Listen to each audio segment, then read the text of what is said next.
நீங்களும் சும்மா மௌலுதுவர்னு சும்மா எங்களை கூப்பிடாதீங்க, மௌலுதுவர்னா எங்களுக்கு கொஞ்சம் காசு கொடுங்க, விருந்து ஏற்படுத்துங்க அப்படிங்கறத சொல்றதுக்காக இதை எழுதி வச்சிருக்கிறான். அவருடைய மௌலிதின் விருந்துக்கு ஆளிரானவர்களில் ஒருவர்.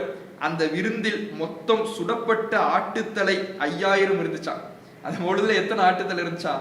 5000 ஆட்டுத்தலை இருந்துச்சா. கோழி 15000 கோழி, 1,00,000 இறைச்சி தட்டு, ஹல்வாவின் தட்டம் 30,000 ஹல்வா தட்டு, சோற்றின் சகன் 30,000 இருந்ததென்று கணக்கிட்டார். அந்த மௌலிதுல ஒருத்தர் போயிருக்கிறார், அவங்களுக்கு என்னென்ன வேணும்ன்றத பட்டியல் போட்டு ஒரு லிஸ்ட் போட்டு என்ன பண்ணிட்டாங்க, கொடுத்துட்டாங்க. குர்ஆன்லயே அல்லாஹ் சொல்லும் போது உங்களுக்கு வானத்திலிருந்து மழையை பொழிவிச்சது யாருன்னு கேட்டா அல்லாஹ்னு சொல்லுவாங்க, பூமியிலிருந்து பயிர்களை விளைவிச்சது யாருன்னு கேட்டா அல்லாஹ்னு சொல்லுவாங்கன்னு தான் சொல்றான்.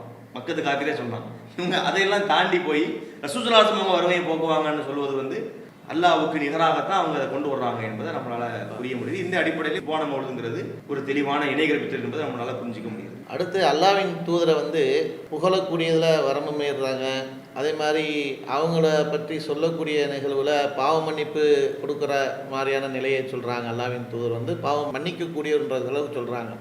அடுத்து சொல்கிறது என்னென்னா, நோயை நீக்குபவரே, அல்லாஹ்வின் தூதரை பார்த்து நோயை நீக்குபவரே அப்படின்னு சொல்கிறாங்க. இது அல்லாஹ்வின் தூதர் நோயை நீக்கக்கூடிய அளவுக்கு புகழ்ந்து பேசுறது சரியா? சுப்ஹான மௌலிதுல இறைவனுக்கு இணை கற்பிக்கக்கூடிய வரிகள் நிறைய இருக்கு. அதாவது நபிகள் நாயகம் ஸல்லல்லாஹு அலைஹி வஸல்லம் அவர்களை ஒரு மனிதர் என்பதை தாண்டி ஒரு இறைத்தன்மை பெற்றவராக இவங்க இதில் சித்தரிக்கிறாங்கன்னு நம்ம சொன்னோம் இல்லையா? அதற்குரிய ஆதாரங்களை தான் நம்ம தொடர்ச்சியாக பேசிக்கிட்டு இருக்கோம். இந்த கலந்துரையாடல் நிகழ்ச்சி அதை பற்றி நம்ம பேசிக்கிட்டு இருக்கோம். அதில் நீங்கள் கேட்டது ஒரு நல்ல கேள்வி. அதாவது நோயை நீக்கக்கூடிய அதிகாரம் அல்லாஹ்வுக்கு இருக்குன்னு நம்ம படிச்சிருக்கிறோம். நபிகள் நாயகத்துக்கும் அது இருக்குங்கிறாங்களே, அப்படி இருக்குதா? அவங்க அப்படி தான் சொல்கிறாங்க. அவங்க படிக்கக்கூடிய அந்த அஸ்ஸலாமு அலைக்க ஸைனல் அம்பியாயி என்ற பாடலிலே அவங்க இதை பற்றி படிக்கும்போது அஸ்ஸலாமு அலைக்க யா முபரி சகாமி அப்படின்னு படிக்கிறாங்க. அஸ்ஸலாமு அலைக்க யா முபரி சகாமி என்று சொன்னால் நோய்களை குணமாக்குபவரே, உங்கள் மீது சலாம் உண்டாகட்டும். இப்போ நான் படித்த இந்த வார்த்தை என்பது அந்த சுந்தர தமிழில் சுபஹான மௌலிது என்ற அந்த புத்தகத்திலே 8வது பக்கத்திலே இது இடம்பெறுது. இந்த பக்கங்கள் சொல்கிறதுக்கு காரணம் அது ஆதாரபூர்வமாக இருக்குன்றக்காக தான். இவங்க எங்கேயோ சொல்கிறாங்க, இவங்க ஏதாவது இந்த புத்தகத்தை கூட எனக்கு காட்டிக்குவோம் அப்பப்போ. அதாவது இவங்க சும்மா அவங்க அரபியில் எனத்தையே சொல்லிட்டு மௌலிதை விமர்சிக்கிறாங்கன்னு யாரும் புரியக்கூடாது. இந்த புத்தகம் சுந்தர தமிழில் சுபஹான மௌலிதுங்கிற புத்தகத்தில் இருந்தால் நம்ம இதை படிக்கிறோம். அப்போ அஸ்ஸலாமு அலைக்க யா முபரி சகாமின்னு சொன்னால் நோயை நீக்குபவரே, நோய்களை எல்லாம் குணமாக்குபவரே, உங்கள் மீது சலாம் உண்டாகட்டும்னு சொல்கிறாங்கன்னா, அப்போ நோயை நீக்கிறது யாரு? ஒரு மனிதனுக்கு நோயை தர்றது யாரு? அல்லாஹ் தான் நோயை தர்றான். அந்த மனிதருக்கு ஏற்பட்ட நோயை நீக்கிறது யாரு? அல்லாஹ் தானே நீக்கிறான். அப்போ அந்த அதிகாரம் யாருக்கு இருக்கிறது? அல்லாஹ்வுக்கு தான் இருக்கிறது. இவங்க அதை அப்பட்டமாக மறுத்து அல்லாஹ்வுக்கு இருப்பதை போன்றே ரசூலுல்லாஹ்வுக்கும் இருக்குது. இத்தனை ஷிர்க்குங்கிறோம். ஷிர்க்குன்னு என்ன அர்த்தம்? அல்லாஹ்வுடைய ஒரு தன்மையை இன்னொருவருக்கு இருப்பதாக நம்புறது தானே ஷிர்க்கு. அப்போ அல்லாஹ் எப்படி நோய்களை குணமாக்குவானோ நபிகளாரும் நோய்களை குணமாக்குவாங்கிறது ஷிர்க்கு தானே. இது ஒன்றை நீங்கள் புரியணும். அடுத்து நம்ம பார்க்கின்றோம், உலவு தக்கூனு சகீமா லதைஹி புருஉ சகாம் என்று படிக்கிறாங்க. அதாவது நீ நோயாளியாக இருந்தால் இந்த நபியிடத்தில் தான் அதற்கான நிவாரணம் இருக்கிறது. உனக்கு நோய் இருக்குன்னு சொன்னால் அதற்கான நிவாரணம் வேறு எங்கேயும் கிடையாது. இந்த நபி நினைச்சா தான் உன்னை குணமாக்க முடியும். உன் நோய்க்கான நிவாரணம் எங்கே இருக்குது? நோய் ஒன்ட்டு இருக்குன்னா நிவாரணம் யார்கிட்ட இருக்குது? ரசூலுல்லாஹ்ட்ட இருக்கு என்ற கருத்தில் படிக்கிறாங்க. இது எங்கே இருக்குது? இதுவும் கூட அந்த பண்பு பேரா வைக்கல, நீ நோயாளியா இருந்தாங்கிறாங்க. ஆமா, இது அந்த காலத்தில் வாழ்ந்த மக்களுக்கு ரசூலுல்லாஹ் ஒரு மருந்து கொடுத்து குணமாக்கினாங்கன்னு நம்ம எடுத்துக்கொள்ள முடியாது. அளவு தக்கூனு என்பது ஹாலிர், அதாவது முன்னிலையில இருப்பவரை சொல்லக்கூடிய ஒரு வார்த்தை. நீ நோயாளியாக ஆகியிருந்தால் அதற்கான நிவாரணம் எங்க இருக்குது?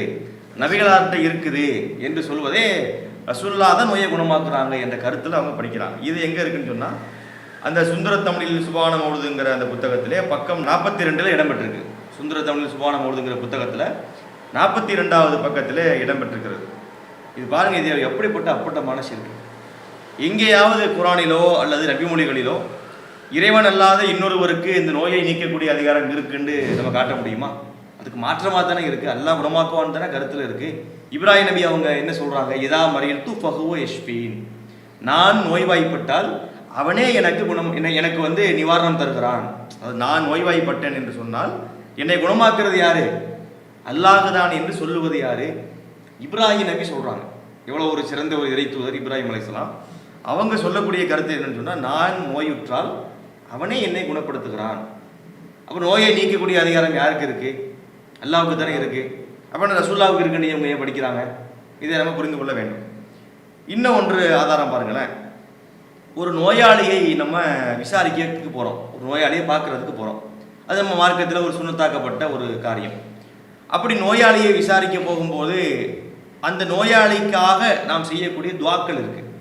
அவருடைய அந்த ஷிஃபாவுக்காக, அந்த நிவாரணத்திற்காக நாம் செய்யக்கூடிய துவாக்கள் இருக்கு. அதில் ஒரு துவால என்ன வருதுன்னு சொன்னால், அதுகவில் பசர் அப்பன்னா இஷ்ஃபி வ அன்த ஷாஃபி லா ஷிஃபா இல்லா ஷிஃபாவுக்க ஷிஃபான் லா யுகாதிரு சக்கமா அப்படின்னு ஒரு துவாவை கற்றுக் கொடுக்குறாங்க. இதில் என்ன வருது? இஷ்ஃபி, இறைவா நீ குணமளி.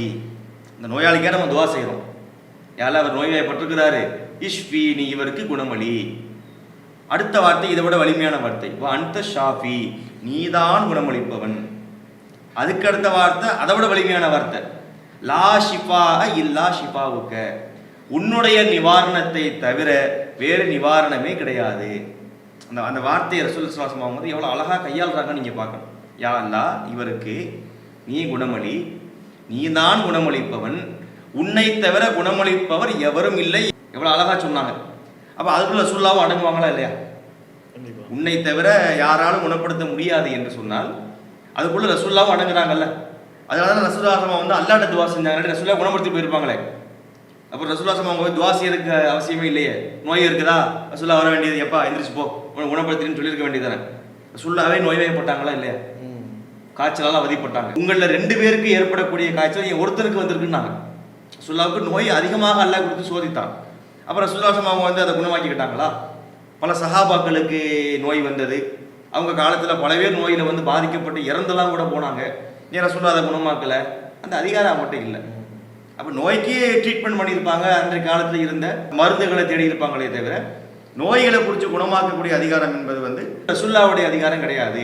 அது அல்லாஹ்வுடைய அதிகாரம் என்பதைத்தான் நம்ம திருமறை குர்ஆனை படிக்கும் போதும் ரசூலுல்லாஹ்வுடைய பொன்மொழிகளை வாசிக்கும் போது நம்மளால் தெளிவாக புரிந்து கொள்ள முடிகிறது. அப்போ இந்த வசனத்தின் இந்த வார்த்தையின் மூலமாக நோயை நீக்குபவரே என்று ரசூலுல்லாஹ்வை புகழ்வதன் மூலமாகவும் இவர்கள் அல்லாஹ்வுக்கு நிகராக ரசூலுல்லாஹ்வை வைக்கிறாங்க, சித்தரிக்கிறாங்க என்பதை அதில் தெளிவாக நம்ம பார்க்கிறோம். இன்னொன்று, இதில் நம்ம ஏற்கனவே பாவங்களை மன்னிக்க கூடியவர் அப்படின்னு பார்க்கும் பொழுதும் குர்ஆன் சொன்ன ஆதாரத்தை பார்த்தோம். அதுலேயும் எப்படி வந்துச்சு, மமை எகுஃபிரு துனூப இல்லல்லா, அல்லாஹ்வை தவிர பாவங்களை மன்னிக்க கூடியவர் யாரும் இல்லை அப்படின்னு சொல்லி. இப்போ இதில் பாருங்க, நோயை குணப்படுத்துகின்ற ஆற்றல் அல்லாஹுக்கு மட்டும்தாங்கிறத ரசூலுல்லாஹ் ஒரு துவாவின் மூலமாக சொல்லி கொடுக்குறாங்க. அதுலேயும் எப்படி வருது, லா ஷிஃபா இல்லா ஷிஃபா உக்க உன்னுடைய நிவாரணத்தை தவிர வேறு நிவாரணம் இல்லை. அப்போ நிவாரணம் கொடுக்கறதும் அல்லாஹ்விடத்துல தான் இருக்குது, பாவங்களை மன்னிக்கிறதும் அல்லாஹ்விடத்துல தான் இருக்குது. இப்படி உறுதிப்படுத்தி எதை இறைவன் சொல்லி இருக்கிறானோ அந்த டைரக்டா நேர் எதிராக ரசூலுல்லாஹ்ட்ட வந்து கொடுக்குறாங்க அப்படின்னா அப்ப இது இணை வைப்பு தானே, இது உறுதியாகுது இல்லை. அது வந்து கூடுதல் தகவலாக நம்ம இதுல இருந்து புரிஞ்சுக்கிறோம். கரெக்ட் தான். அப்போ இதில் வந்து அந்த வார்த்தைகள் வந்து அவங்க பயன்படுத்தக்கூடிய விஷயங்களில் அல்லாஹ்வுடைய இடத்துக்கு முக்கியத்துவம் எப்படி கொடுப்பாங்களோ அதே மாதிரி அல்லாஹ்வின் தூதர் இடத்துக்கும் பாவத்தை மன்னிக்கக்கூடியதுலேயும் அந்த இடத்த தான் கொடுக்குறத பார்க்க முடியுது. நோய் நிவாரணத்தை நீக்குவோர் அல்லாஹ்வை தவிர வேறு யாரும் இல்லைன்னு சொல்கிற இடத்துலையும் அல்லாஹ்வின் தூதரை கொண்டு போய் வைக்கக்கூடியதை பார்க்குது. இது நினைவைக்கக்கூடிய காரியம் என்றதில் பட்டவர்த்தமாக நம்ம பார்க்க முடியுது. இதை தொடர்ந்து அல்லாஹ்வின் தூதரை பற்றி சொல்லக்கூடிய இந்த சுபஹான மௌலிதில் பார்த்தீங்கன்னா வறுமையை போக்கக்கூடியவரே அப்படின்னு சொல்லி அந்த சுபஹான மௌலிதுடைய வரியில் வருது. அந்த அளவுக்கு ஆற்றல் அல்லாஹ்வின் தூதருக்கு இருக்கா, வறுமையை போக்கக்கூடிய அளவுக்கு? சுபஹான மௌலிது என்பது குர்ஆன் ஹதீஸுக்கு எதிரானது, முரணானது என்பதை தொடர்ச்சியாக நம்ம இந்த கலந்துரையாடலை பேசிக்கிட்டு இருக்கிறோம். அதில் நம்ம ஏற்கனவே சொன்ன விஷயங்களே கூட அதுக்கு போதுமானது தான். அந்த இதை வைத்துக்கொண்டே இந்த சுபஹான மௌலிதை நம்மளால் ஓரம் கட்டிட முடியும். இருந்தாலும் கூடுதலாகவும் சில விஷயங்களை நம்ம பார்க்குறோம். அதில் நீங்கள் சொன்ன மாதிரி வறுமையை போக்கக்கூடிய அதிகாரம் இந்த நபிக்கு இருக்குது என்பதை அவங்க படிக்கிறாங்க. ஒரு மனிதனுக்கு வாழ்வாதாரத்தை தர்றது யார்? நமக்கு சாப்பாடு தர்றது, ரிசுக்கு தர்றது, நமக்கு இருக்கிறதுக்கு வீடு தர்றது, மொத்தத்தில் நம்ம வாழ்க்கைக்கு தேவையான வாழ்க்கை சாதனங்கள்னு சொல்லுவாங்க. நம்ம வாழ்றதுக்கு தேவையான பொருட்கள் அனைத்துமே வாழ்க்கை சாதனங்கள் தான். இதை நமக்கு தரக்கூடியவன் அல்லாஹ் என்பதை நம்ம பார்க்கணும். இதை இறைவன் தான் நாடியவருக்கு நாடியவாறு கொடுப்பான். எபு சுத்துரி சுக்கலிமைய சாவு எக்குதிர், அல்லாஹ் தான் நாடியவருக்கு செல்வத்தை தாராளமாக வழங்குகிறான், நாடியவருக்கு குறைச்சி கொடுக்குறான். ஒருத்தன் பணக்காரனா இருக்கிறான் அப்படின்னு சொன்னால் அது காரணம் யாரு? அல்லாஹ் நிறைய அவனுக்கு அளந்திருக்கிறான், அதனால பணக்காரனா இருக்கிறான். ஒருவர் ஏழையாக இருக்கிறாருன்னா அது காரணம் யாரு? அல்லாஹ் தான் அவரை வந்து ஏழையா வச்சிருக்கிறான். ஒருத்தருக்கு சாப்பாடே கிடைக்கல, அவனை பட்னியா போட்டது யாரு? அல்லாஹ் தான் போட்டிருக்கிறான். அப்ப இந்த வாழ்க்கைக்கு தேவையான இந்த வாழ்க்கை சாதனங்களை நமக்கு தரக்கூடியவன் இறைவன் தான். அதை ஒரு மனிதருக்கு ஒரு வறுமை இருக்கு, கஷ்டம் இருக்கு அப்படின்னா அந்த கஷ்டத்தை போக்கக்கூடியவன் யாரு தான்? அல்லாஹ் தான் போக்க முடியும். அல்லாஹ்வை தவிர வேற யாராலும் அதை போக்க முடியாது. ஆனா இவங்க இந்த சுபான ஓடுதல என்ன படிக்கிறாங்கன்னு சொன்னா, நபிகள் நாயகத்துக்கும் அந்த ஆற்றல் இருக்கு. அல்லாஹ் எப்படி வறுமையை போக்குவானோ நபிகள் நாயகம் ஸல்லல்லாஹு அலைஹி வஸல்லம் அவர்களும் அந்த வறுமையை போக்குவாங்க அப்படின்னு படிக்கிறாங்க. பாருங்களேன், சுந்தர தமிழில் சுபான மௌலுதுங்கிற புத்தகத்துல பக்கம் 54 இடம்பெறக்கூடிய வார்த்தைகள் இவை. பசத்து கஃப ஃபாக்கதி வன்னதமி அர்ஜு ஜஸீல ஃபதுலிக்கும் வல் கரமி அப்படின்னு படிக்கிறாங்க. இதுக்கு அவங்க சொல்ற மொழிபெயர்ப்பை நான் சொல்றேனே, சுந்தர தமிழில் சுபான மொழிபெயர்ப்பை நான் படிக்கிறேன். என் வறுமை, என் கை சேதம் ஆகிய கைகளை நான் விரித்து விட்டேன். ஆகவே யான் தங்களின் மிகுதியான அருட்கொடை மற்றும் கொடைத்தன்மையை எதிர்பார்க்கிறேன். ரசூலுல்லாஹ் சொல்றாரு. இந்த பாட்டை யாரெல்லாம் படிக்கிறாரோ அவர் ரசூலுல்லாஹ்விடத்திலே சொல்வதை போலதான் அந்த வாசக அமைப்பு இருக்கிறது. வசத்துன விரித்து விட்டேன், அதாவது என்னுடைய கையை நான் வந்து விரிச்சிட்டேன். எதனால விரிக்கிறேன்? எனக்கு வறுமை ஏற்பட்டு விட்டது, எனக்கு கை சேதம் ஏற்பட்டு விட்டது. அதனால வந்து உங்களுடைய அந்த அருட்கொடையை எதிர்பார்த்து, உங்களுடைய அந்த கொடைத்தன்மை, இந்த வறுமையை போக்குறத அவங்க நம்புறாங்கல்ல, உங்களுடைய கொடைத்தன்மையை கொண்டு எங்கள் வறுமையை போக்கிருங்க என்ற அர்த்தத்துல தான் இந்த வார்த்தைகளை அவங்க படிக்கிறாங்க. இது ரசூலுல்லாஹ் பத்தி படிக்கக்கூடிய வார்த்தை தான். அல்லாஹ் பத்தி நாங்கள் யாருமே விளக்கம் சொல்ல முடியாது. அல்லது அவங்க அதை மறுப்பார்களே, ஆனால் அதுக்குரிய விளக்கத்தை நம்ம பிறகு என்ன செய்வோம், அதை வார்த்தைக்கு வார்த்தை நம்ம மறுத்து பேசுவோம். இதை ஒன்று பார்க்கின்றோம். அதே போல இன்னும் ஒரு இடத்துல பார்க்கிறோம், நிறைய அந்த மாதிரி இருக்கிறது. இது சுந்தர தமிழ் சுபான மௌலுதுங்கிற புத்தகத்துல பக்கம் 65 அவங்க படிக்கிறாங்க. பாக்கத் பியல் அஸ்பாப் ஃபஜிஅது ஹாதல் பாப் வகப்பிலுல் ஆதாப் அப்படினா பல வரிகளை அவங்க படிக்கிறாங்க.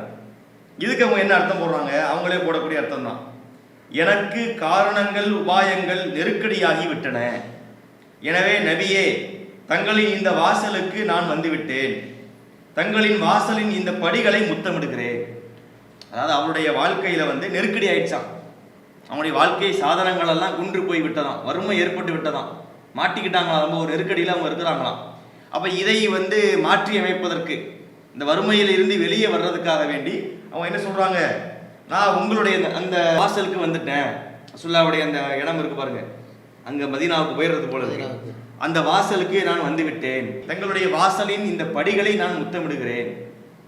ரசூலுல்லாஹ்வுடைய அந்த கபர் இருக்கு பாருங்க, அந்த வாசல் படிகளை நான் முத்தமிடுகிறேன். ஏன்னா முத்தமிட்டு வறுமையை நீக்குவாங்க நம்ம நம்புறாங்க. ரசூலுல்லாஹ்வுடைய அந்த கபருக்கு போய் அல்லாஹ்வுடைய தூதரிடத்திலே கையேந்தி அவங்க அடங்கி இருக்கிற அந்த ரவுலான்னு சொல்லுவாங்கல்ல, அங்க இருக்கக்கூடிய படிகளுக்கு முத்தமிட்டால் அவங்க என்ன செஞ்சிருவாங்க, நம்முடைய இந்த வறுமையை போக்கிடுவாங்க என்று இவங்க நம்புறாங்க.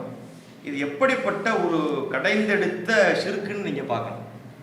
மற்றதெல்லாம் சொல்றாங்கன்னா அது வேறு, ஏதோ விளக்கம் கொடுக்குறாங்கன்னு போகலாம். இது நேரடியாக வறுமையை போக்குறவரே என்று சொல்றாங்கன்னு சொன்னா அவங்களுடைய நம்பிக்கைப்படி சோறு தர்றது, இவர் சோறு தந்துடுறாரு, வாழ்க்கை சாதனை குன்றிடுச்சு, வறுமை வருதுன்னு சொன்னா ரசூலுல்லாஹ் வந்து சாப்பாடு தந்துடுறாங்க, நோய் வந்தாலும் அவங்க நோயை நீக்கி விட்டுறாங்க, கஷ்டம் வந்தாலும் கஷ்டத்தை போக்கி விட்டுறாங்க, பாவம் பண்ணாலும் பாவத்தை மன்னிச்சு விட்டுறாங்கன்னா அப்போ அல்லாஹ்வுடைய வேலையை வந்து எதைத்தான் நம்புறாங்கன்ட்டு நமக்கு தெரியலையே, அதை நம்ம பார்க்குறோம். இது மார்க்கத்திலே ரொம்ப மோசமான ஒரு விஷயமாக இருக்கிறது இவங்களுடைய நம்பிக்கையிலே. இதற்கு மாற்றமாக நிறைய பல வசனங்களை நம்ம பார்க்குறோம். அல்லாஹ் தான் நமக்கு வறுமையை போக்குறான், நமக்கு உணவு தர்றது யாரு? நம்ம இன்னைக்கு மத்தியானம் சாப்பிட்டோமா இல்லையா, இன்னைக்கு காலையில் சாப்பிட்டோமா இல்லையா, நமக்கு சாப்பாடு தந்து ரசூலுல்லாஹ்வா? எல்லாம் தானங்க சாப்பாடு தந்தா. நம்ம உயிரோடு வாழுகிற வரைக்கும் எல்லா ஜீவராசிகளுக்கும் உணவளிப்பவன் யார்? கண்ணுக்கு தெரியாத பல ஜீவராசிகள்லாம் கூட உலகத்தில் வாழுது, அதுக்கெல்லாம் உணவு தர்றது யாரு? அல்லாஹ்வுடைய வேலை தானே. அதுதானே அல்லாஹ் நமக்கு சொல்லி காட்டுகிறான். அல்லாஹ் சொல்றான் திருமறை குர்ஆன் அன்கபூத்துங்கிற அத்தியாயத்தில் 60வது வசனத்தில் அல்லாஹ் சொல்கிறான், எத்தனையோ பல உயிரினங்கள் உணவை சுமந்து செல்வது கிடையாது. நம்ம கூட என்ன செய்யறோம், காலையில் வரும்போது சாப்பாடை கட்டிக்கிட்டுலாம் வர்றோம். நிறைய உயிரினங்கள் உணவை சுமந்துக்கிட்டு போறது கிடையாது, அது அல்லாஹ் நபி போகுது, அல்லாஹ் அவற்றுக்கு உணவளிக்கிறான். அதை சொல்லும் போது அல்லாஹ் சொல்லுகிறான், அல்லாஹு இர்சுக்குஹா வ இய்யாக்கும், அல்லாஹ் தான் அவற்றுக்கும் உங்களுக்கும் உணவளிக்கிறான். அந்த உயிரினங்களுக்கு உணவளிக்கிறது யாரு? அல்லாஹ் தான் உணவளிக்கிறான். உங்களுக்கு உணவளிக்கிறது யாரு? அல்லாஹ் தான் உணவளிக்கிறான். அப்போ உணவளிக்கக்கூடியவன், நம்முடைய வறுமையை போக்கக்கூடியவன் அல்லாஹ் என்று சொல்லி இருக்கும்போது அதுக்கு மாற்றமாக இவங்க நம்புறாங்க. அதுபோல இன்னொரு இடத்துல அல்லாஹ் சொல்லும்போது லா தக்துலு அவுலாதக்கும் மின் இம்லாக், உங்களுடைய பிள்ளைகளை நீங்கள் வறுமையின் காரணமாக கொலை செய்து விடாதீர்கள். வறுமையா இருக்கு, கஷ்டமா இருக்குன்னு சொல்லி உங்களுடைய குழந்தைகள் நீங்க கொலை பண்ணிடாதீங்க. நகுனு நரசுக்கும் வையாகும், அவர்களுக்கும் உங்களுக்கும் நாமே உணவளிக்கிறோம். உங்க பிள்ளைகள் நீ கொலை பண்ணாதீங்கப்பா, சாப்பாடு போட கஷ்டமா இருக்கு, பிள்ளைகளை வளர்க்க முடியல, காசு இல்லைன்னு சொல்லி கொலை பண்ணிடாத. அதுங்களுக்கும் சாப்பாடு நான் தான் போடுறேன், உனக்கும் சாப்பாடு நான் தான் போடுறேன், நல்லா சொல்லி காட்டுறான். அப்ப இந்த வசனங்களுக்கு நான் சொன்னது 2-3 சாம்பிள் தான். நம்ம உட்கார்ந்து எடுத்தோம்னு சொன்னா நிறைய நம்ம எடுக்கலாம். அப்போ உணவளிக்கக்கூடியவன் அல்லாதான்றது திருமறை குரான்ல சொல்லக்கூடிய வசனங்களை எடுத்து காட்டுறீங்க. அப்போ இவங்கள்ட்ட வந்து அந்த மக்கத்து காஃபிர்கள்ட்ட அல்லாஹ் கேட்க சொல்லுவாங்கல்ல, நபியே நீ வந்து அவர்கள்ட்ட கேளுங்க அப்படின்னு சொல்லி உணவளிக்கக்கூடியது யார் அப்படின்னு சொல்லும்போது அவங்கள்ட்ட இருக்க மக்கத்து காஃபிர்கள்ட்ட இருக்கக்கூடிய நம்பிக்கை கூட இவங்கள்ட்ட இல்லையா? கரெக்டா சொன்னீங்க. அதாவது அந்த மக்கத்து காஃபிர்களை பற்றி அல்லாஹ் சொல்லும்போது மக்கத்து காஃபிர்கள் அல்லாஹ்வை இல்லைன்னு சொல்லல, அவன்கிட்ட உள்ள பிரச்சனையை வந்து ஷிர்க் வச்சதுதான். சுல்லாவுடைய தந்தைக்கு பேர் அப்துல்லான்னு இருந்தது. அந்த சமுதாயத்தில் பல பேருக்கு வந்து இப்போ நம்ம வைக்கிற இஸ்லாமிய பேர்கள் தானே காஃபிர்களுக்கு எல்லாம் அன்னைக்கு இருந்திருக்கிறது.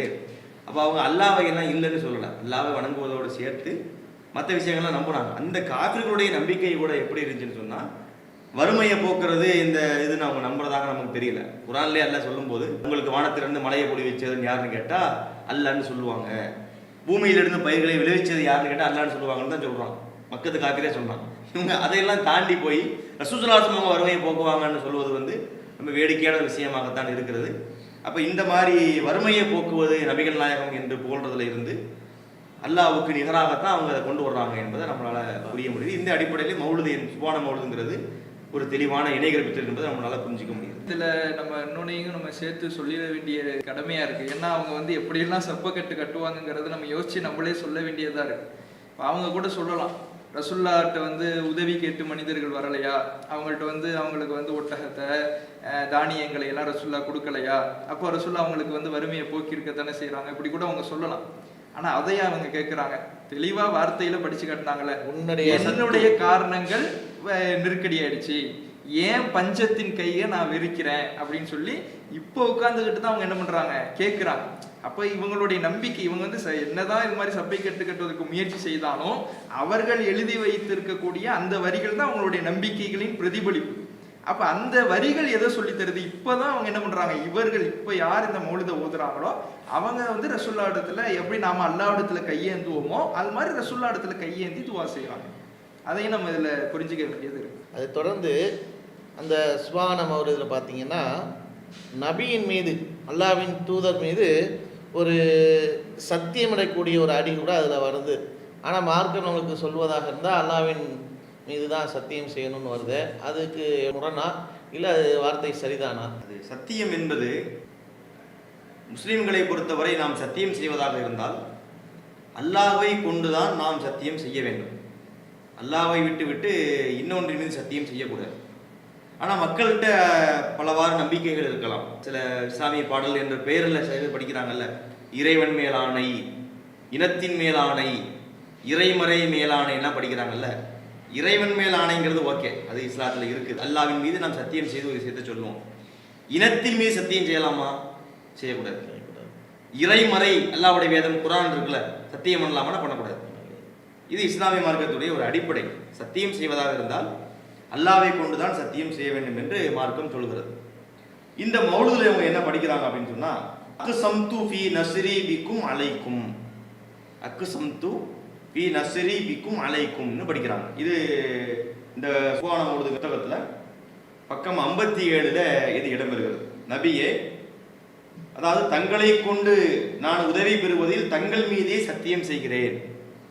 அது நீங்க எங்களுக்கு உதவி செய்யணும், உங்கள் மீது சத்தியம். நீங்கள் எங்கள் மீது உதவி செய்வதற்காக நாங்கள் உங்கள் மீதே சத்தியம் செய்து விட்டோம் என்ற வார்த்தையை படிக்கிறாங்க. சத்தியத்தை அவங்க யார் மேல பண்றாங்க?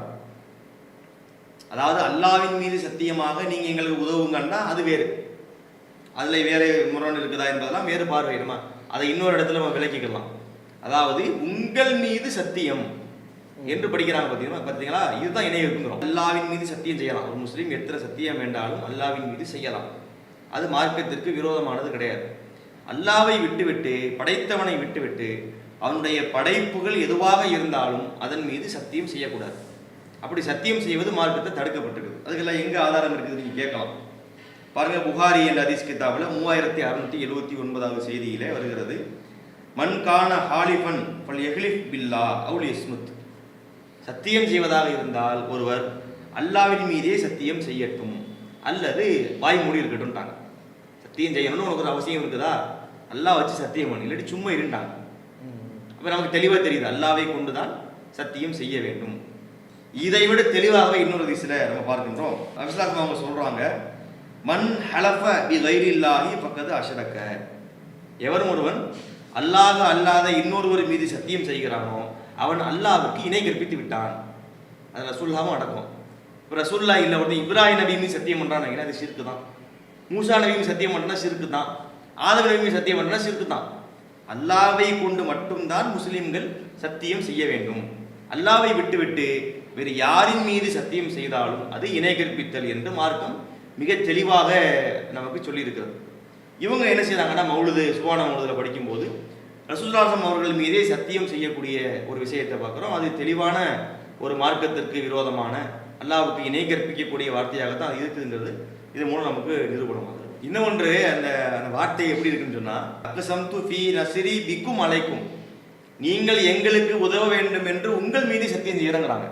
இந்த மார்க்கத்தில் ஷிர்க்குங்கிறத நம்ம சொல்லிட்டோம். நீங்கள் நடைமுறையில பார்த்தாலுமே இது வந்து ஒரு பொருந்தாத அர்த்தமா இருக்கிறது.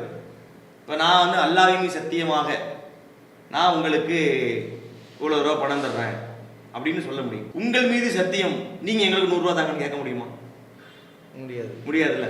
அதை கேட்கறது நான் கேட்குறேன், உங்கள்கிட்ட சொல்கிறேன், நீங்கள் எனக்கு உதவுறதுக்கு உங்கள் மேலே எப்படி சத்தியம் பண்ண முடியும்? லாஜிக்கே இல்லாமல் இருக்குல்ல. நீங்கள் எனக்கு 1 லட்ச ரூபா தர வேண்டும் என்று உங்கள் மீது சத்தியம் பண்ணுறேன் அப்படிங்கிறது கேட்பதற்கே ஒரு சிரிப்பாக நகைப்பாக உள்ள ஒரு விஷயமா தான் இருக்குது.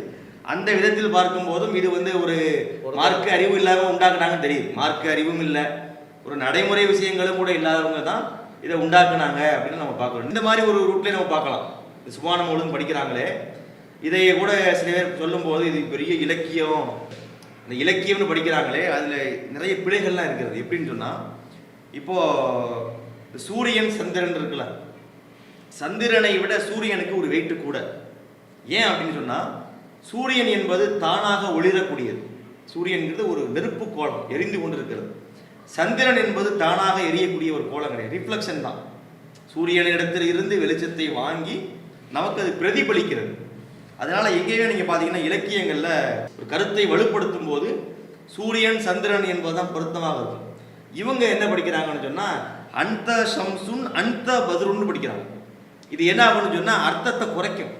இவங்க ரசூலுல்லாஹ் புகழ்றதுன்னு வச்சா கூட அங்கே அந்த இடிக்கும். எப்படின்னு சொன்னா, நபியே நீங்கள் சூரியனை போன்றவர், இல்ல இல்ல சந்திரன் அளவுக்கு தாங்கிற மாதிரி இருக்கு. இல்லைங்க நீங்க சந்திரனை போல, இல்ல இல்ல சூரியன் என்பதன் வார்த்தை வெயிட் ஆகுமே, நீங்க சந்திரனை போல. இப்ப இவர் இருக்கிறாரு, இவர் நல்லவருங்க, இல்ல இல்ல இல்ல ரொம்ப தங்கமான ஆளு அப்படிங்கிறத அவங்களை புகழ்றதாக ஆகும். இவர் ரொம்ப சூப்பரான ஆளுங்க, இல்லை அந்த அளவுக்குலாம் இல்லை, ஒரு மீடியமான ஆளுங்கிறது இறக்குறதா தானே இருக்கும்.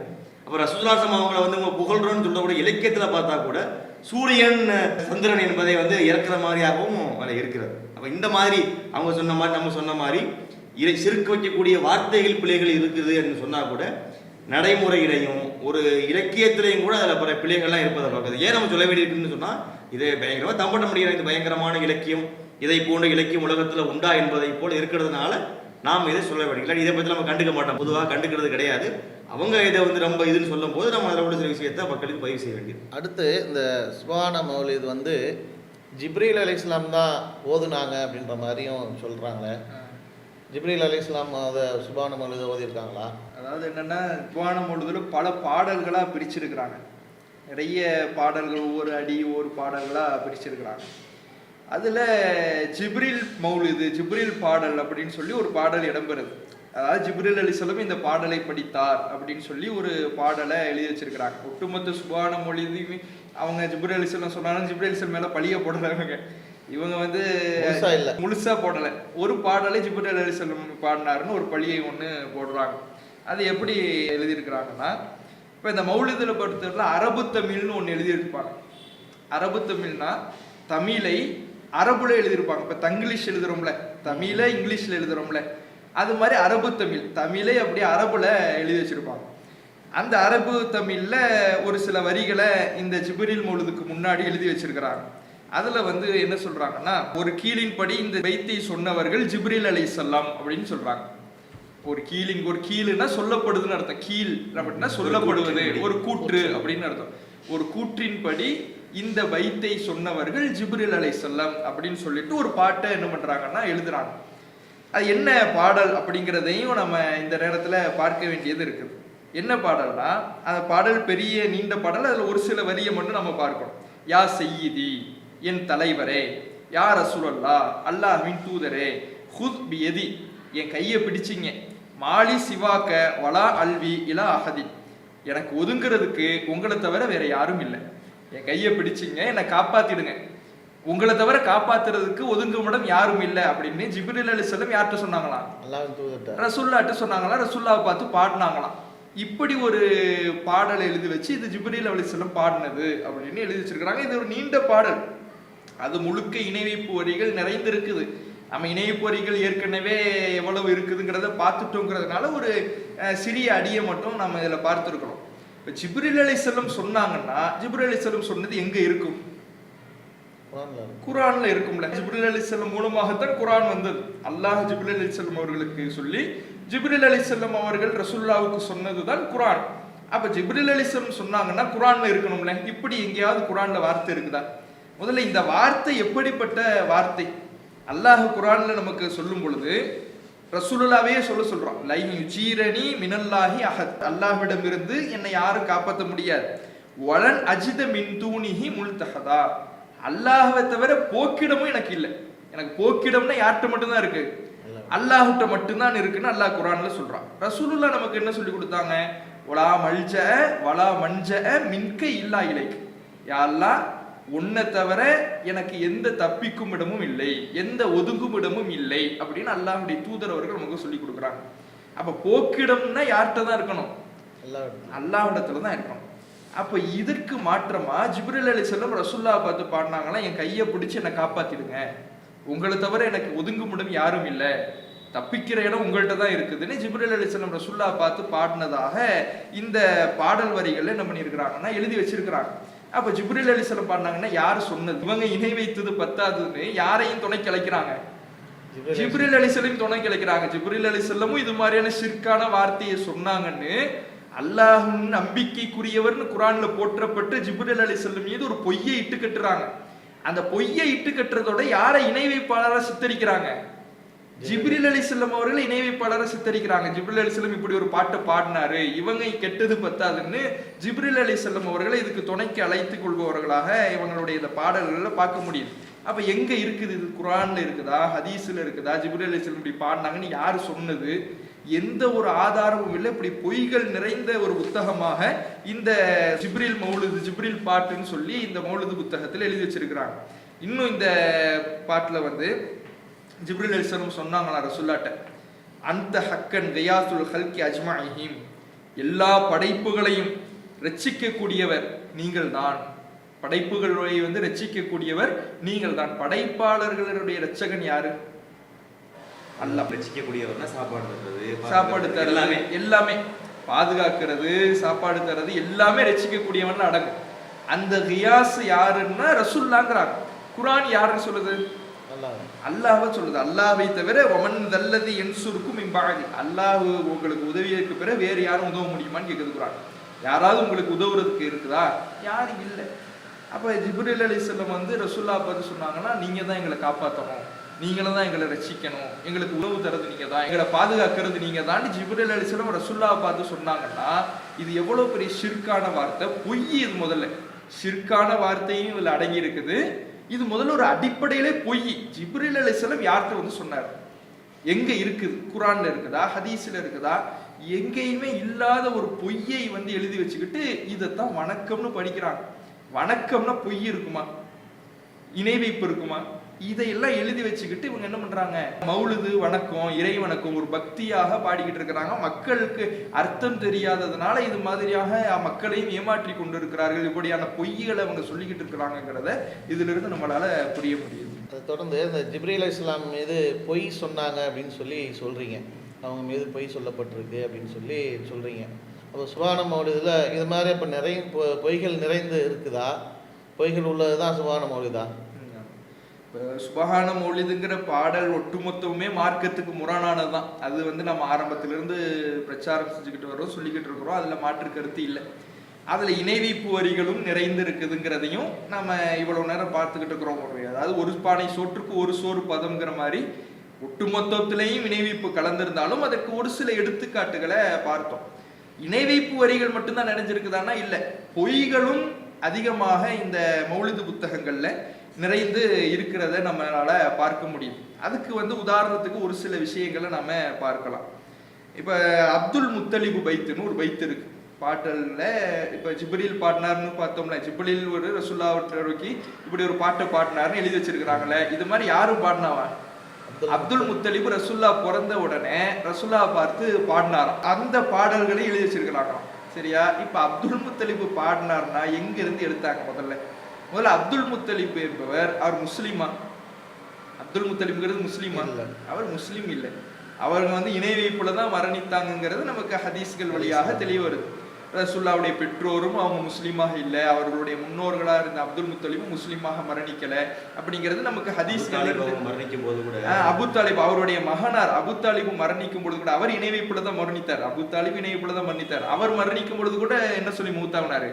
நான் அப்துல் முத்தலிபுடைய மார்க்கத்திலே தான் மௌத்தாவுறேன் அப்படின்னாரு. அப்ப அப்துல் மார்க்கத்தை சொல்லும் போது ஏற்காம லாயிலா அப்படின்னா அப்துல் முத்தலிபுடைய மார்க்கம் லா இலாஹ இல்லல்லாஹ்ங்கிற இந்த கலிமாவுக்கு மாற்றமானதுங்கிறது இதுல தெரியுது.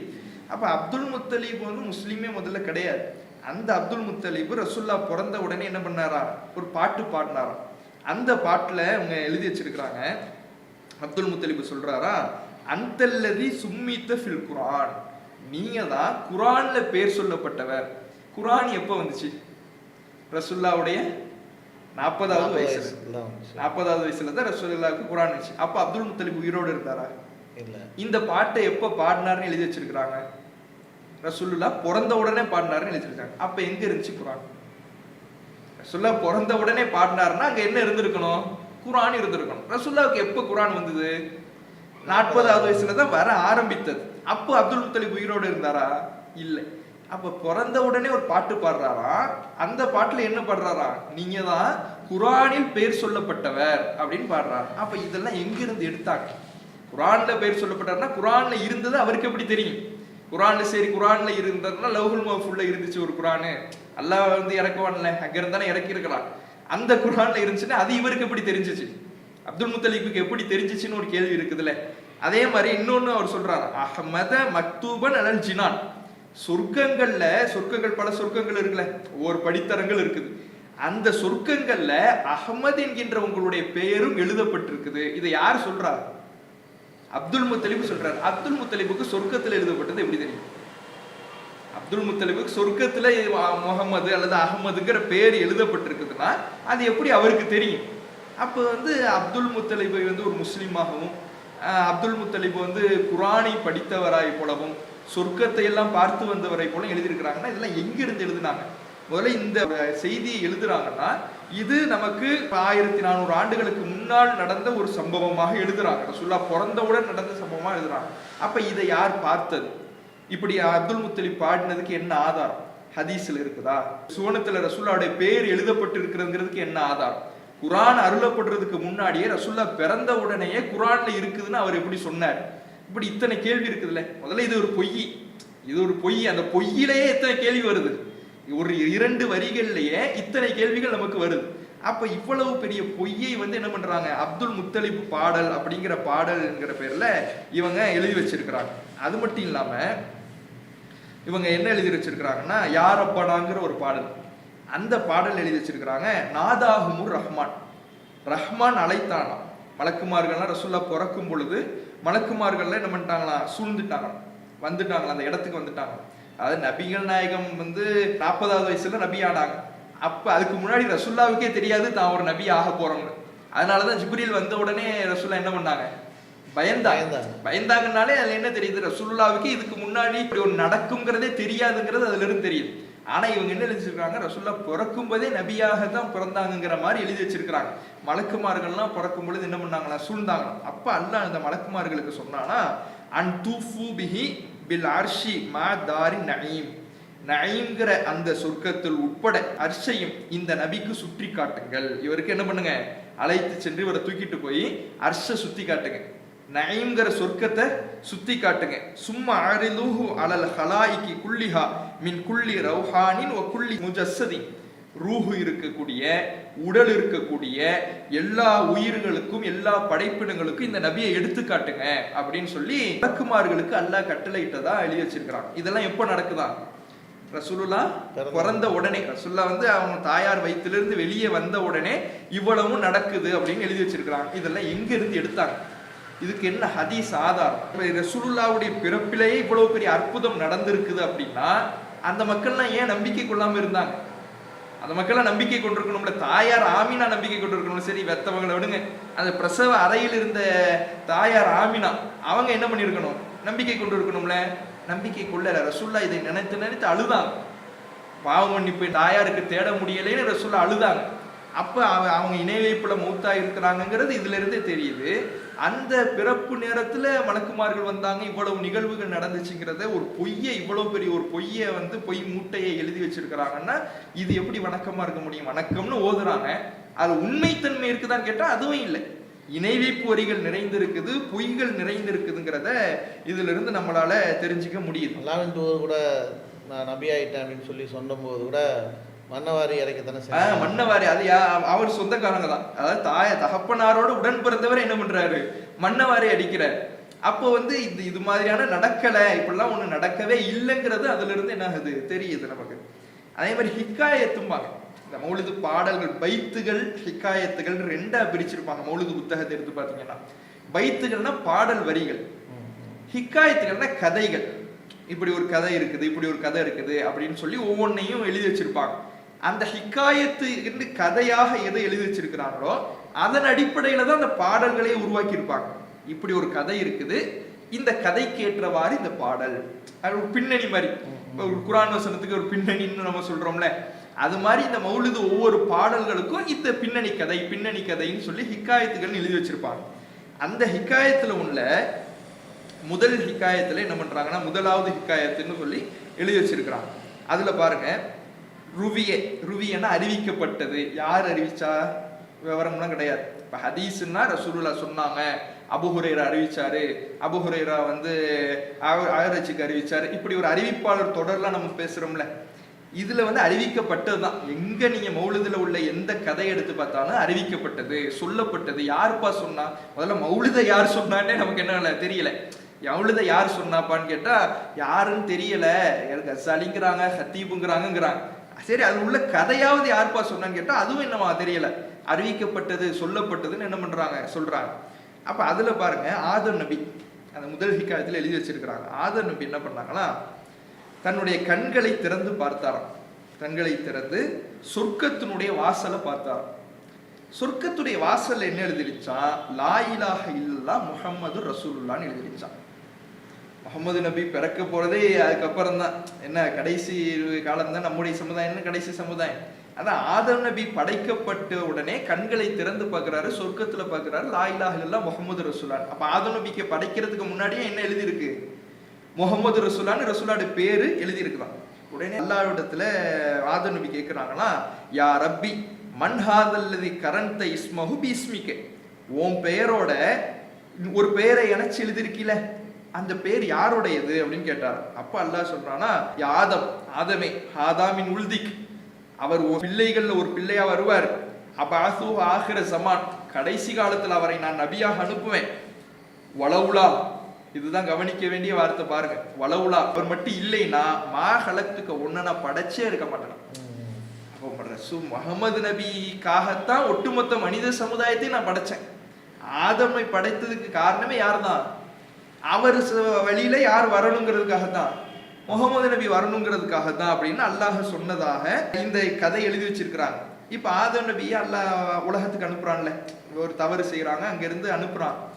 அப்படி அனுப்பும் பொழுது இப்ப தவறு செஞ்சிட்டாரு ஆதம் நபி. ஆதம் நபி தவறு செஞ்சுட்டு அல்லாஹ் இடத்துல துவா செஞ்சாருன்னு குர்ஆன் சொல்லுது. பாவ மன்னிப்பு தேடினாரு. என்ன பாவ மன்னிப்பு தேடினாரு? ரப்பனா லலம்னா அன்ஃபுஸனா, எங்கள் இறைவா எங்களுக்கு நாங்களே அநியாயம் செஞ்சிட்டோம், இல்லம் தகுஃபிர்லனா வ தர்ஹம்னா, எங்களை நீ மன்னிக்கலைனா, எங்களுக்கு நீ அருள் புரியலைனா நாங்க நஷ்டவாளியா ஆயிடுவோம்னு குர்ஆன் இப்படிதான் சொல்லுது. ஆதம் நபி என்ன பிரார்த்தித்தாரு, எப்படி பாவ மன்னிப்பு கேட்டாருன்னா, இறைவா நான் அநியாயம் செஞ்சுட்டேன், நீ மன்னிக்கலைனா நான் நஷ்டவாளி ஆயிடுவேன்னு மன்னிப்பு கேட்டதா சொல்லுது. ஆனா இது இந்த மௌலுதுல என்ன எழுதி வச்சிருக்கிறாங்கன்னா, ஆதம் நபி மன்னிப்பு கேட்டாராம். எப்படி மன்னிப்பு கேட்டாரா? யா ரப்பி பி ஹக்கி ஹாதல் வலதி இக்ஃபிர் லி ஹாதல் வலதி, இந்த பிள்ளையின் பொருட்டால், இந்த பிள்ளைனா யாரு?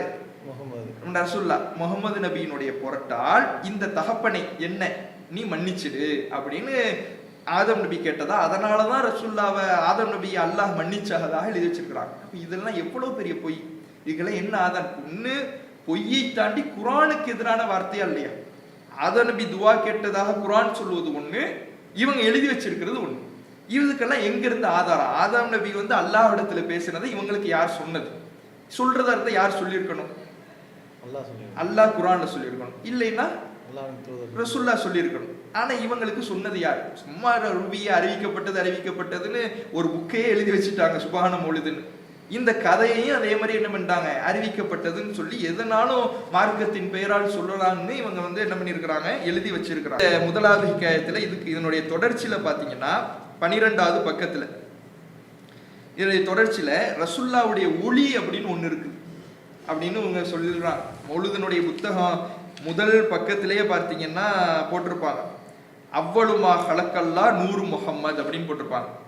அப்படின்னா என்னன்னா, அல்லாஹ் முதலாவதாக படைத்தது நபியினுடைய ஒளியைத்தான். இதுதான் மௌலிதினுடைய அட்டை பக்கத்திலேயே, இந்த மௌலிது அரபு புத்தகத்தை பார்த்தீங்கன்னா தெரியும், மௌலிதினுடைய அட்டை பக்கத்துல பார்த்தீங்கன்னா அந்த தலைப்புலேயே போட்டிருப்பாங்க, அவ்வளுமா ஹலக்கல்லா நூறு முஹம்மது அப்படின்னு. அல்லாஹ் முதலாவதாக படைத்தது நபியினுடைய ஒளியைத்தான், ரசூலுல்லாஹ்வுடைய ஒளியைத்தான் அல்லாஹ் முதலாவதாக படைச்சான். இப்ப இதுக்கு என்ன ஆதாரம்? ஆனா இவங்க எழுதி வச்சிருக்கிறாங்க ரசூலுல்லாஹ்வுடைய ஒளியை ரசூலுல்லாஹ்வை படைக்கல, ரசூலுல்லாஹ்வுக்கு முன்னாடியே அவங்களுடைய மூலக்கூறாக ஒரு ஒளி இருந்துச்சான், அந்த ஒளியை தான் அல்லாஹ் முதலாவதாக படைத்தான் அப்படின்னு எழுதி வச்சிருக்கிறாங்க. அப்ப இதுக்கு ஒரு ஆதாரம் வேணும்ல. முதலாவதாக அல்லாஹ் இதெல்லாம் படைச்சான்னு சொன்னா சும்மா கதையாக சொல்லிட்டு போறதா? இதுக்கெல்லாம் ஒரு ஆதாரம் வேணும். அப்படி ஒரு ஆதாரம் இல்லை. இந்த ஒளி என்ன பண்ணிச்சா, நூஹு நபி ஒரு கப்பல்ல போனாங்கல்ல, மற்ற மக்கள்லாம் அழிக்கப்படும் பொழுது நூஹு நபி கப்பலில் பயணித்தாங்க. நூஹு நபி ஏன் காப்பாற்றப்பட்டாங்கன்னா, ஃபஸலிமத் வ கதஅத் பிஹாரன் உல்ஜஜன், அந்த நூஹு நபியினுடைய கப்பல்ல எது பயணிச்சுச்சு? ரசூலுல்லாஹ்வுடைய ஒளி பயணிச்சது. அதனாலதான் என்ன பண்றாங்க, நூஹு நபி காப்பாற்றப்படுறாங்க. அதே மாதிரி இப்ராஹிம் நபியினுடைய முதுகத்தண்டுல இதே ரசூலுல்லாஹ்வுடைய ஒளி இருந்துச்சான். அதனாலதான் ஃபஸாரத்தின் நாரு லஹு புர்தன் வ ஸலாமா, இப்ராஹிம் நபிக்கு அந்த நெருப்பு கூலிங்க அணிச்சுல, குளிர்ந்துச்சுல. எதனால குளிர்ந்துச்சா? ரசூலுல்லாஹ்வுடைய ஒளி இப்ராஹிம் நபிட்ட இருக்குல்ல, அதனாலதான் நெருப்பே குளிர்ந்துச்சான். குர்ஆன் நமக்கு என்ன சொல்லுது? அவர்கிட்ட இருந்து உறுதியான நம்பிக்கை, அந்த நம்பிக்கையின் விளைவாக அல்லாஹ் கட்டளை போடுறான். அது தன்னால மாறல, அல்லாஹ் கட்டளை போறான், யா நாரு கூனி, நெருப்பே நீ குளிரா மாறிடு, பர்தம் வசலாமா, குளிரா மாறிடு, பாதுகாப்பா மாறிடு, அல்லாஹ் கட்டளை போடுறான், அது மாறிச்சு. ஆனா இவங்க என்ன எழுதி வச்சிருக்கிறாங்கன்னா, அதனால எல்லாம் மாறல, அவர்கிட்ட இருந்து உறுதியான நம்பிக்கையெல்லாம் மாறல. இப்ராஹிம் நபியினுடைய முதுகத்தண்டில் ரசூலுல்லாஹ்வுடைய ஒளி இருந்துச்சான். அந்த ஒளியை பாதுகாக்கிறதுக்காகத்தான் யாரையே பாதுகாத்து இருக்குதான், இப்ராஹிம் நபியே பாதுகாத்துக்க. அந்த ஒளி பாதுகாப்பா இருக்கணும். யார் மற்றவங்க பாதுகாப்பா இருக்கிறதுல, அந்த ஒளி பாதுகாப்பா இருக்கணுங்கிறதுக்காக அந்த இப்ராஹிம் நபியை பாதுகாத்ததாக இதுல எழுதி வச்சிருக்கிறாங்க. இப்படியே அந்த ஒளி ஒவ்வொரு முதுகந்தண்டாக பயணித்து பயணித்து பயணித்து கடைசியாக ரசூலுல்லாஹ் பிறந்தாங்க அப்படின்னு சொல்லி என்ன பண்றாங்க, இந்த ஹிக்காயத்துக்களை தான் முதல் ஹிக்காயத்து, முதல் பாடல் எந்த கதையை அடிப்படையாக கொண்டது அப்படின்னு எழுதி வச்சிருக்கிற அந்த கதையில இவ்வளவு பொய்களை அவங்க என்ன பண்ணியிருக்கிறாங்க, எழுதி வச்சிருக்கிறாங்க. அதே மாதிரி மூன்றாவது ஹிக்காயத்து, இது நிறைய ஒவ்வொரு ஹிக்காயத்துமே பொய் தான், முதல்ல அதை விளங்கிக்கணும். ஒவ்வொரு ஹிக்காயத்திலையும் இவங்க என்ன எழுதி வச்சிருக்கிறாங்களோ எல்லாமே பொய் தான். அதுல இதெல்லாம் ரொம்ப முக்கியமாக இருப்பதனால அந்த பொய்களை நாம் என்ன பண்றோம், பட்டியல் போடுறோம். உதாரணத்துக்காக சில விஷயங்களை சொல்லணுங்கிறதுக்காக இந்த மூன்றாவது ஹிக்காயத்துன்னு ஒரு ஹிக்காயத்து எழுதி வச்சிருக்கிறாங்க. அந்த மூன்றாவது ஹிக்காயத்துல பாத்தீங்கன்னா அதுல அவங்க சொல்லக்கூடிய ஒரு பொய்ய பாருங்க. ஒரு ருவிய, அதே மாதிரிதான் ருவியனா என்னது, அறிவிக்கப்பட்டுச்சுன்னு சொல்லிட்டு என்னன்னாலும் சொல்லிக்கலாம். அண்ணன் நூறல் அர்ஷி, அர்ஷனுடைய ஒளி, ஒரு குர்சி, அல்லாஹ்வுடைய சிம்மாசனம், ஒல் லௌஹி ஒல் கலம் ஒல் ஷம்சு ஒல் கமர், லௌஹுல் மஹ்ஃபூல், அதே மாதிரி பேனா, சூரியன், சந்திரன், இது எல்லாமே ஹுலிக்க மின் நூரி முஹம்மதின் ஸல்லல்லாஹு அலைஹி வஸல்லம். யாருடைய ஒளியிலிருந்து படைக்கப்பட்டுச்சு? ரசூலுல்லாவுடைய ஒளியிலிருந்து தான் அல்லாஹ்வுடைய அர்ஷ் படைக்கப்பட்டுச்சான்.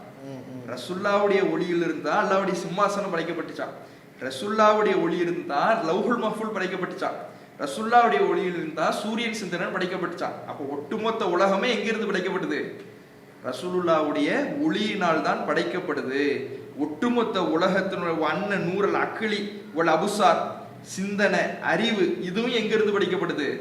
அல்ல ரசூலுல்லாவுடைய ஒளியிலிருந்து தான் படைக்கப்படுது என்று இந்த எல்லாமே, அதாவது ஒட்டுமொத்த உலகமே யாரு தான்? ரசூலுல்லா தான்.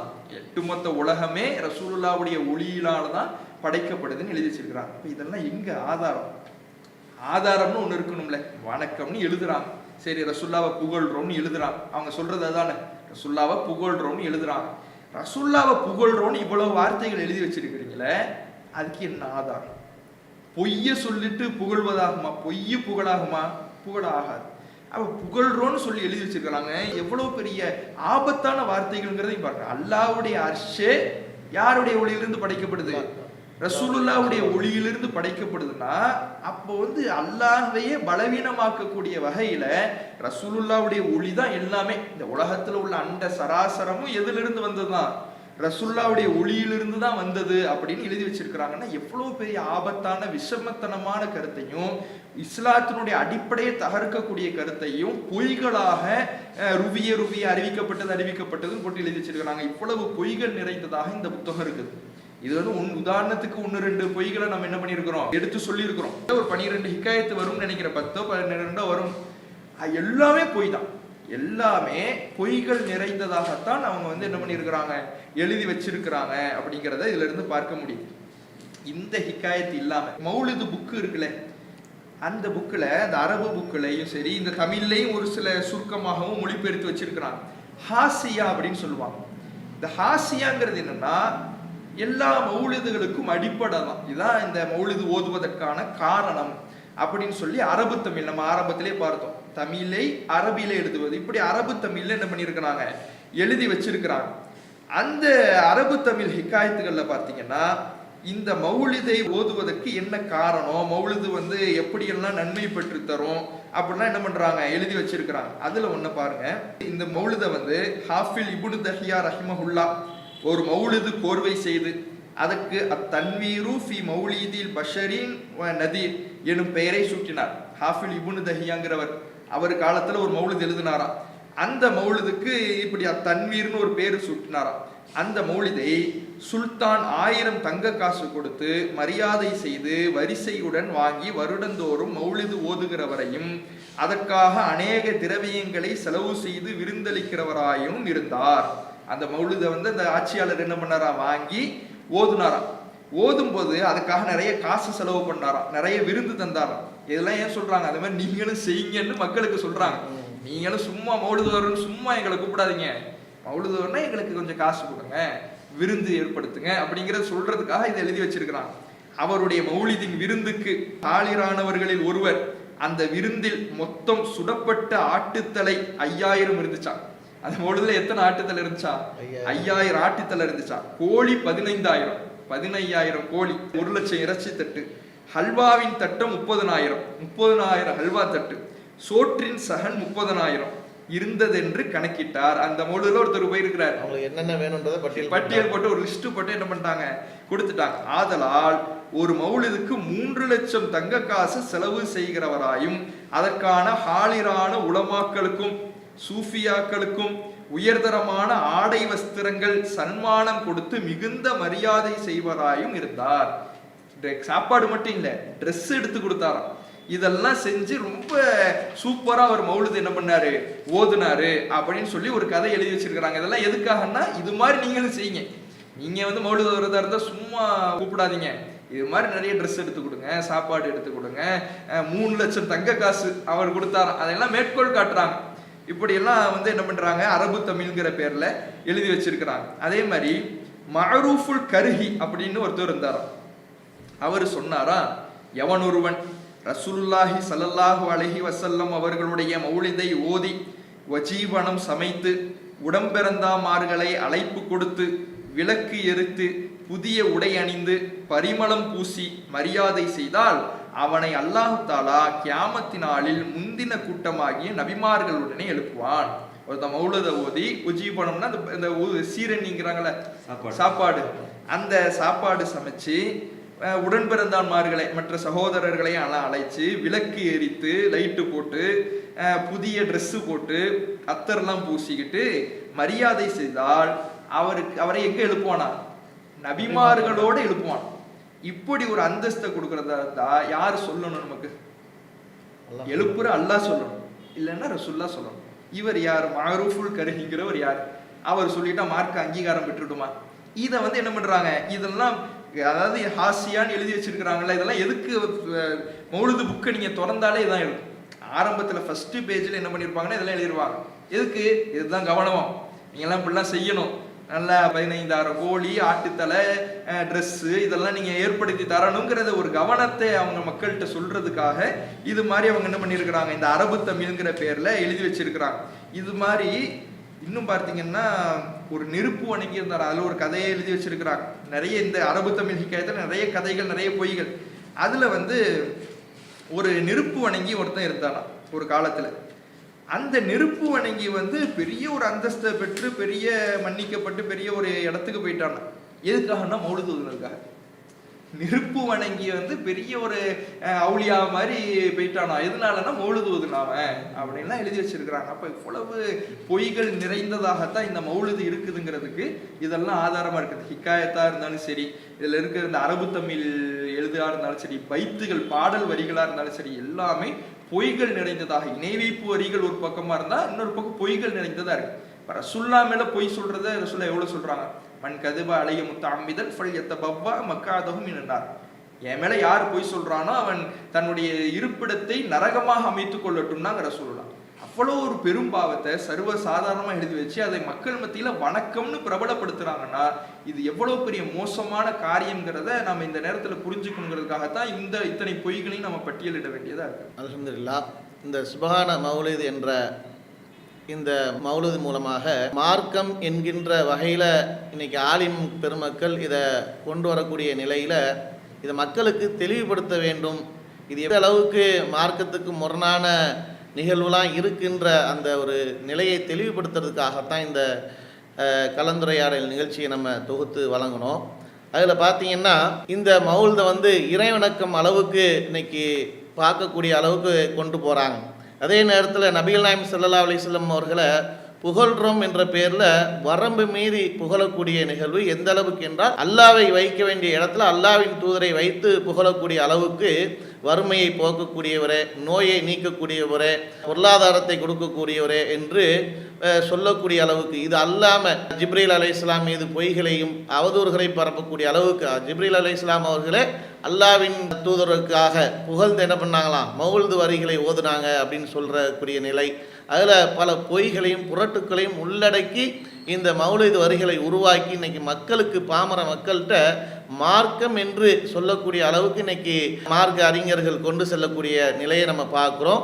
இது மாறாக நன்மை தராது என்பதை நம்ம மக்கள் புரிந்து கொள்ளணும். இந்த நிகழ்ச்சி மூலமாக நம்ம தெளிவுபடுத்தக்கூடியது என்ன அப்படின்னு சொன்னால், இவ்வளோ விஷயங்களையும் நம்ம எடுத்து சொல்லியிருக்கிறதுக்குண்டான காரணம் மக்கள் இது நன்மை தரும் அப்படின்னு சொல்லப்பட்டு அதனால் இன்னைக்கு இதை பின்பற்றக்கூடிய மக்கள் கணிசமாக இருக்கிறாங்க.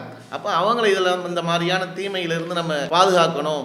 அப்படி பாதுகாக்கிறது மூலமாக நன்மையின் பக்கம் அவர்களை அழைத்து செல்லணும் என்பதற்காகத்தான் இவ்வளவு தெளிவுபடுத்திருக்கோம். ஆகையால் நீங்கள் இந்த விஷயத்தை பார்த்து எது சரி எது தவறு என்பதை உணர்ந்து கொண்டு மார்க்க ரீதியாக ஒன்று நம்ம சொல்லப்பட வேண்டும் என்றால் இஸ்லாமிய மார்க்கம் நமக்கு அழகான தெளிவான வழிகாட்டுதலை கொடுத்ததற்கு குர்ஆன் ஹதீஸ் அடிப்படையில் நம்ம வாழக்கூடியவர்கள் தான் மறுமையில் வெற்றி அடையணும். அல்லாவின் தூதரவர்கள் நம்மளுக்கு சொல்லியிருக்கிறாங்க. நம்மளுக்கு இந்த குர்ஆன் ஹதீஸ் தான் நாளைக்கு மறுமையில் வெற்றியை தரக்கூடிய ஒன்றாக இருக்கு என்பதை தெளிவுபடுத்த வாழ்க்கையில் வாழ்ந்து சென்றிருக்கிறாங்க. அப்படிப்பட்ட அந்த அல்லாவின் தூதரை புகழ்வதற்கும் மார்க்கம் நம்மளுக்கு வழிகாட்டி இருக்கு. புகழ்வதாக இருந்தால், அல்லாவின் தூதரை புகழ்வதாக இருந்தால் எப்போதும் எப்படி வேணாலும் தினந்தோறும் புகழலாம். அது செலவாத்து சொல்வது மூலமாக புகழ்ந்தவர்களுக்காக பிரார்த்தனை செய்வது, இந்த மாதிரியான விஷயங்களை நம்ம புகழலாமே தவிர குறிப்பிட்டு ஒரு காலத்தை நிர்ணயித்து குறிப்பிட்டு சில வரிகளை வைத்து அதிலையும் பொய்களையும் புரட்டுக்களையும் உருவாக்கி வைத்திருக்கக்கூடிய இந்த சுபஹான மௌலிது என்பது நமக்கு நன்மையை ஒருபோதும் தராது, மாறாக தீமையை தரக்கூடிய ஒன்றாக இருக்கு. இதிலிருந்து நாம் விடுபட்டு நாளை மறுமையில் சொர்க்கத்தை அடையக்கூடிய நற்பாக்கியத்தை வல்ல நாயகன் நம் அனைவருக்கும் தந்தருள் புரிவான என்று பிரார்த்தித்து இந்த நிகழ்ச்சியை நிறைவு செய்கிறோம். அஸ்ஸலாமு அலைக்கும் வரஹ்மத்துல்லாஹி வபரகாத்துஹு.